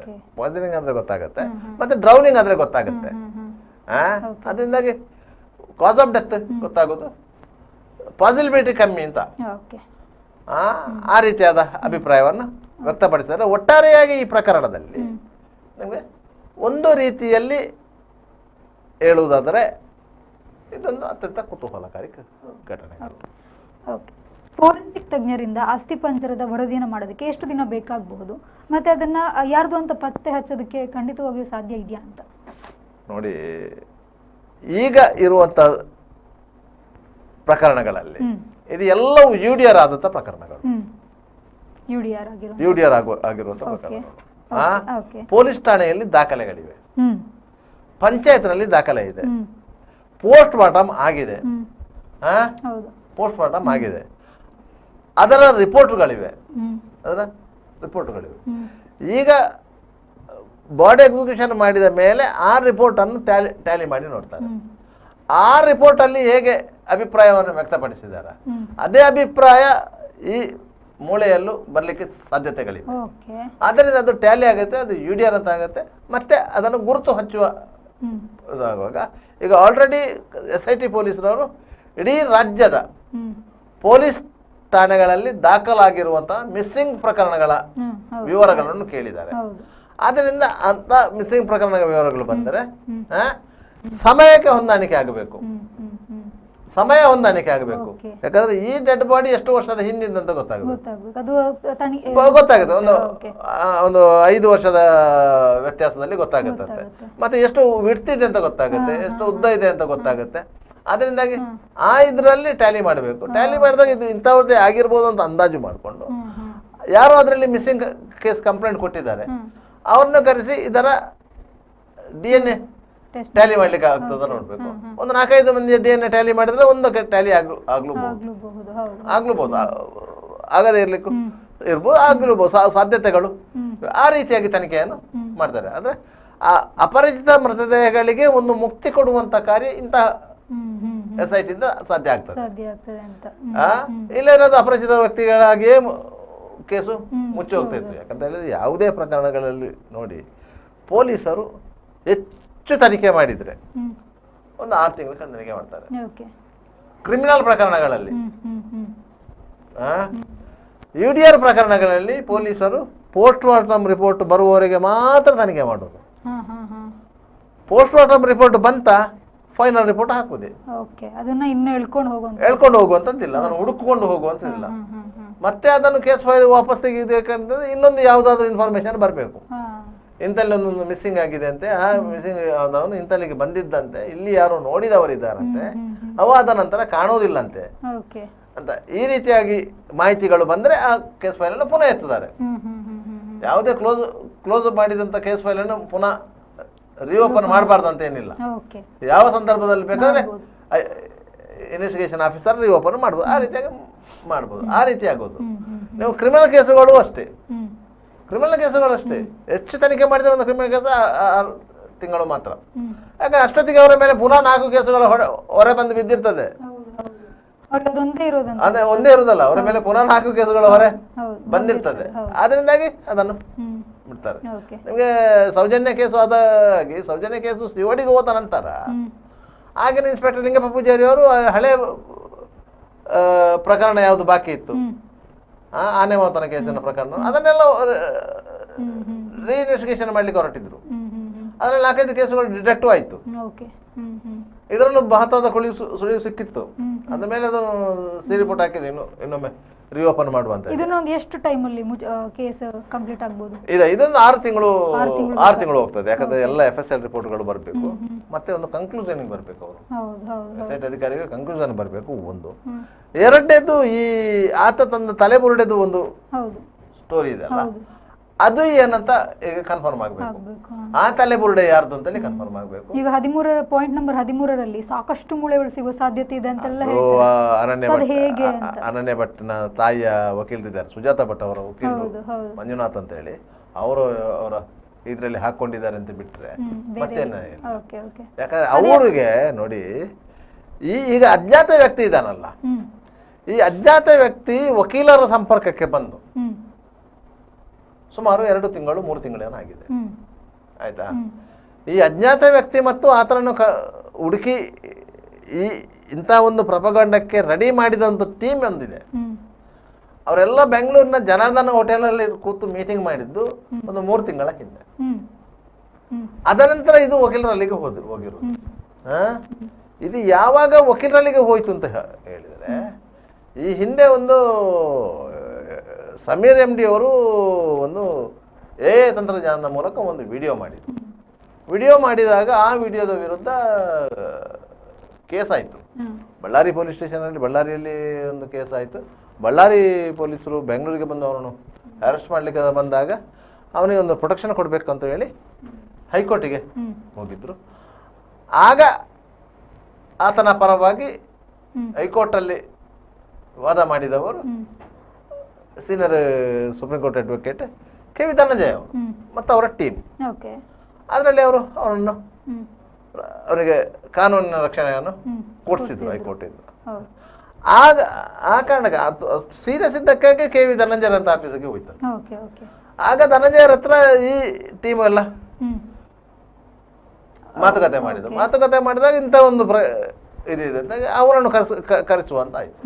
ಹಾಗೆ ಇವರನ್ನು ಬೆಂಗಳೂರಿಗೆ ಕರೆಸಿದ್ರು. ಮಂಡ್ಯದಲ್ಲಿದ್ದವನು ಬೆಂಗಳೂರಿಗೆ ಕರೆಸಿ ಅಲ್ಲಿ ಜನಾರ್ದನ ಹೋಟೆಲ್ ಕೂತ್ಕೊಂಡು ಮೀಟಿಂಗ್ ಮಾಡಿ, ಇಲ್ಲಿ ಒಂದು ಇಷ್ಟು ಹೆಣಗಳಿದೆ, ಅದನ್ನೆಲ್ಲ ಅವರು ಅತ್ಯಾಚಾರ ಮಾಡಿ ಕೊಲೆ ಮಾಡಿ ಊತಾಕಿದ್ದಾರೆ ಅಂತ ಹೇಳಿ ಪ್ರೊಪಗಂಡ ಮಾಡುವ ಅಂತ ಹೇಳಿ ಒಂದು ಪ್ಲಾನ್ ಮಾಡಿ KV ಧನಂಜಯರ ಆಫೀಸಿನಿಂದ ಅವರ ಜೂನಿಯರ್ಗಳ ಕೈಯಿಂದ ಅವರೊಂದು ಪ್ರೆಸ್ ನೋಟ್ ರಿಲೀಸ್ ಮಾಡಿ, ಅಲ್ಲಿಂದ ಇದು ಬೆಳ್ಕೊಂಡು ಇಲ್ಲಿವರೆಗೆ ಬಂದು ಮುಟ್ಟಿದೆ.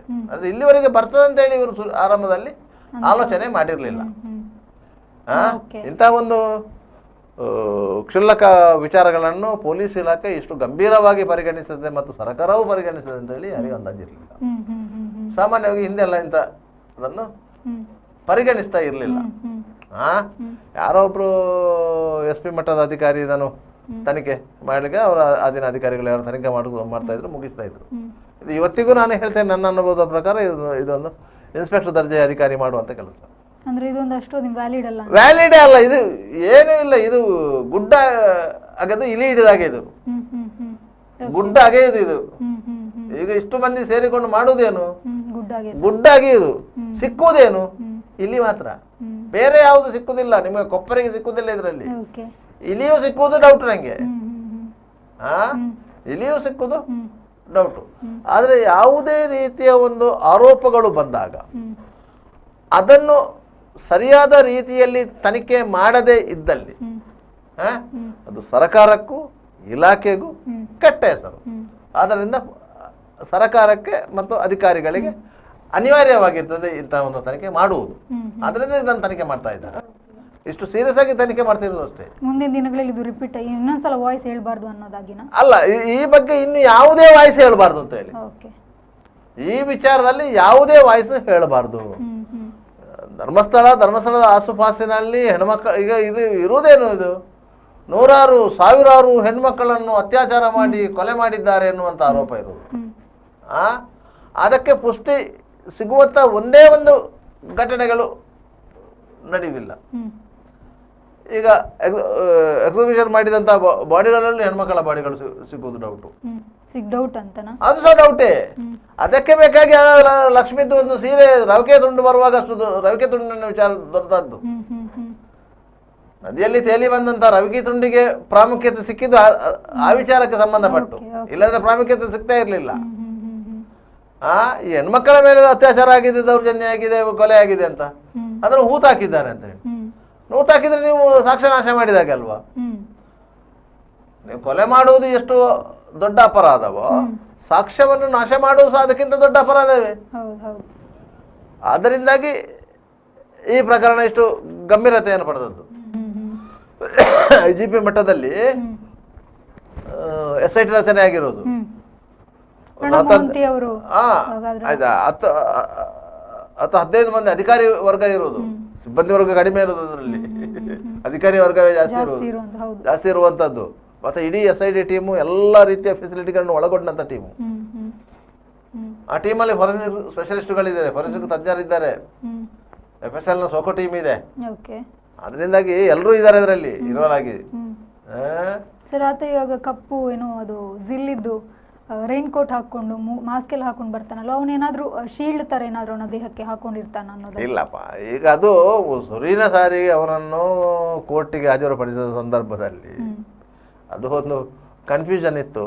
ಅವತ್ತು ಬಂದವ ಬೇರೆ, ಇವತ್ತು ಬಂದವ ಬೇರೆ ಅಂತ.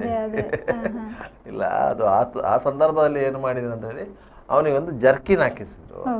ಅದರ ಒಳಗೆ ಒಂದು ಏನು ಸ್ಪಾಂಜ್ ತರದ ಏನೋ ಹಾಕಿಸಿ ಅದರ ಮೇಲೆ ಜರ್ಕಿನ್ ಹಾಕಿ ಅವನಿಗೆ ಫುಲ್ ಕವರ್ ಮಾಡಿ ಕರ್ಕೊಂಡು ಬಂದಿದ್ರು. ಆಯ್ತಾ, ಆಗ ನೋಡ್ಲಿಕ್ಕೆ ಏನಾಗ್ತಿತ್ತು, ನಿಮಗೆ ಸ್ವಲ್ಪ ದಪ್ಪ ಇದ್ದಾಗೆ ಕಾಣ್ತಾ ಇತ್ತು. ಈ ಸಾರಿ ಅವನು ಬಂದಾಗ ಕೇವಲ ಒಂದು ಕಪ್ಪು ಬಟ್ಟೆ ಹಾಕೊಂಡು ಅದಕ್ಕೊಂದು ರೈನ್ ಕೋಟ್ ಹಾಕಿ ಒಂದು ಮುಸ್ಕ್ ಹಾಕೊಂಡು ಬಂದಿದ್ದಾನೆ. ಆದ್ರೆ ನಿಮ್ಗೆ ಸ್ವಲ್ಪ ತೆಳ್ಳಗೆ ಕಾಣ್ತಾ ಇದ್ದಾನೆ.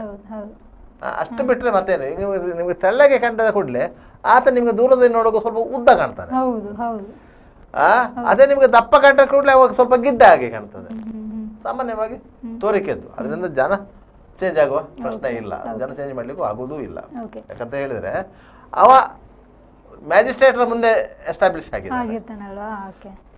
ತನಿಖೆ ಮಾಡಿದಂತ ಅಧಿಕಾರಿಗಳ ಮುಂದೆ ಎಸ್ಟಾಬ್ಲಿಷ್ ಮಾಡಿದ್ದಾನೆ. ಆದ್ರಿಂದಾಗಿ ಜನ ಚೇಂಜ್ ಮಾಡುವಂಥದ್ದು ಇಲ್ಲ. ಅದು ಏನಾಗ್ತದೆ ಅಂತೇಳಿ ಈ ಕೋರ್ಟಲ್ಲಿ ಕೆಲವೊಂದು ಕೇಸುಗಳು ಇರ್ತದಲ್ಲ, ಒಂದು 10 ಮಂದಿ ಇರ್ತಾರೆ ಆರೋಪಿಗಳು. ನಿಮ್ಗೆ 10 ಮಂದಿಯಲ್ಲಿ ಒಂದು 8 ಮಂದಿ ಬಂದಿರ್ತಾರೆ, 2 ಮಂದಿ ಬಂದಿರೋದಿಲ್ಲ. 2 ಮಂದಿಗೆ ಯಾಕೆ ಹೇಗೂ ಡೇಟ್ ಆಗುವ ಕೇಸಲ್ಲ ಅಂತೇಳಿ ಯಾರೋ 2 ಮಂದಿಯಲ್ಲಿ ಕೊಂಡೋಗಿ ನಿಲ್ಲಿಸಿ 10 ಇದಾರಲ್ಲ ಅಂತ ಹೇಳಿ ಅಟೆಂಡೆನ್ಸ್ ಕೊಡ್ತಾರೆ. ಅದು ಮಾಮೂಲಿಯಾಗಿ ಆಗ್ತದೆ ಕೋರ್ಟ್ಗಳಲ್ಲಿ. ಆದ್ರೆ ತನಿಖೆಯ ಸಂದರ್ಭದಲ್ಲಿ ಅಂತದ್ದು ಆಗುದಿಲ್ಲ. ಒಬ್ಬನನ್ನು ಬದಲಾಗಿ ಇನ್ನೊಬ್ಬನನ್ನು ಕೊಂಡೋಗಿ ನಿಲ್ಲಿಸ್ಲಿಕ್ಕೆ ಆಗುದಿಲ್ಲ. ತನಿಖಾಧಿಕಾರಿಗಳು ಒಪ್ಪುದಿಲ್ಲ. ಕೆಲವೊಂದು ಕೇಸುಗಳಲ್ಲಿ ನಿಮ್ಗೆ ಆರೋಪಿಗಳ ಬದಲಾಗಿ ಇನ್ನೊಬ್ಬನನ್ನು ಆರೋಪಿಯಾಗಿ ಮಾಡುವುದುಂಟು. ಅದು ಎಷ್ಟೋ ಪ್ರಕರಣಗಳಲ್ಲಿ ನಾವು ಇಲ್ಲ ಇದು ಇಂಥ ಪ್ರಕರಣದಲ್ಲಿ ಮಾಡ್ಲಿಕ್ಕೆ ಸಾಧ್ಯ ಆಗುದಿಲ್ಲ. ಯಾಕಂದ್ರೆ ಹಿರಿಯ ಅಧಿಕಾರಿಗಳೆಲ್ಲ ಕೂಲಂಕಷವಾಗಿ ಅದನ್ನು ಒಬ್ಸರ್ವ್ ಮಾಡ್ತಾ ಇರ್ತಾರೆ, ಅದರಿಂದ ಮಾಡ್ಲಿಕ್ಕೆ ಸಾಧ್ಯ ಆಗುದಿಲ್ಲ ಅಂತ. ಓಕೆ, ಧನ್ಯವಾದಗಳು ಸರ್, ನಮ್ಮ ಜೊತೆ ಕೂತು ಇಷ್ಟೊತ್ತು ಮಾಹಿತಿ ನೀಡಿದ್ದಕ್ಕೆ. ನೋಡಿದಲ್ವ ವೀಕ್ಷಕರು, ಇದಾಗಿತ್ತು ಇವತ್ತಿನ ಸುದ್ದಿಗೊಂದು ಗುದ್ದುವಿನ ಸುದ್ದಿ. ಮುಂದೆ ಇನ್ನಷ್ಟು ಸುದ್ದಿನ ನಿಮ್ಗೋಸ್ಕರ ತಗೊಂಡ್ ಬರ್ತೀವಿ. ಅಲ್ಲಿವರೆಗೂ ನೋಡ್ತಾ ಇರಿ V4 News.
Park with ease at Ajanta Business Center with security access and convenience at your fingertips. Step into a welcoming lobby where a warm smile greets you and your clients. With top-tier amenities, Ajanta set the stage for our success, leading us to Ashoka Business Center as a next upgrade. Invest in workspaces managed by Vertex.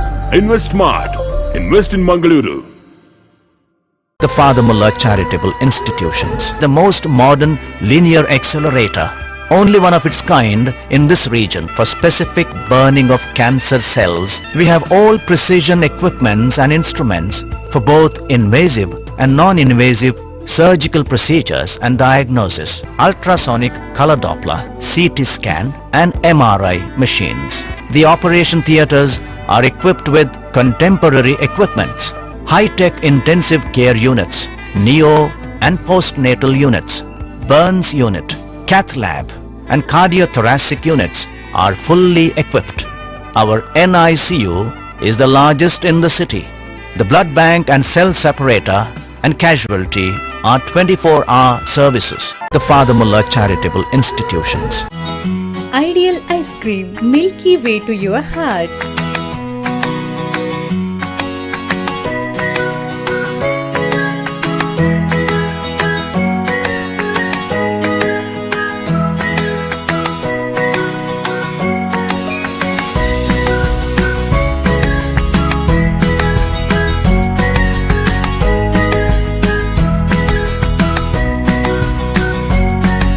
Embellished with a variety of fruits and flavored with rich crunch and chips, they treat your taste buds.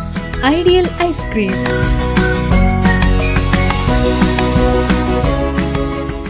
B. Devdas Ganpati Pai Enterprises. All kinds of quality and attractive material available at one place. Biggest showroom in Mangalore city. Admired by public at large. The showroom of your choice. B. Devdas Ganpati Pai Enterprises near New Chitra Talkies, Mangalore. AJ Hospital and Research Center is a leading advanced tertiary healthcare center of India, serving the coastal citizens and spreading good health across the sea line. AJ Hospital and Research Center is a specialized Medicare center providing service to more than 30 major medical disciplines, embracing new technologies to offer high-level healthcare that matches the best in the country. Our technical and medical expertise include foremost services in cadaveric organ retrieval, drug-eluting stent placement, pediatric lab nephrectomy, ambulance services, dermatology, ENT, nephrology and many more. AJ Hospital and Research Center, Kuntikana, Mangaluru. Call 222553. Vasudeva Stores, store for your inner needs. Visit us to find trendy innerwear from major brands.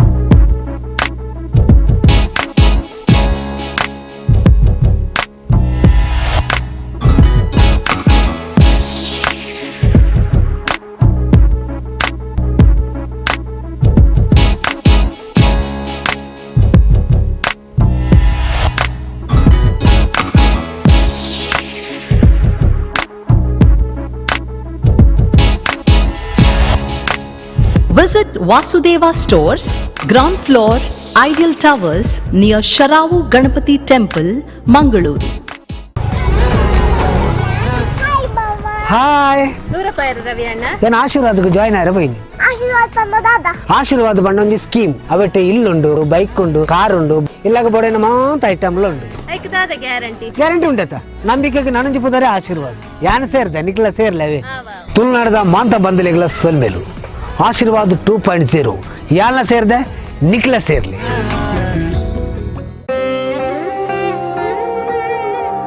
ಆಹಾ, shining ಆದ್ರೆ ಏನೋ missing.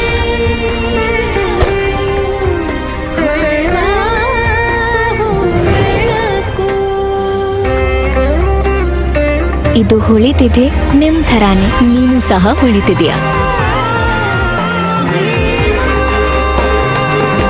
ಶತಮಾನದ ವಾರಸುದಾರಿಕೆಯ ಹೊಸ ಮುಖ ಭೀಮಾ, ಬದಲಾವಣೆ ಹೊಳೆಯುತ್ತಿದೆ.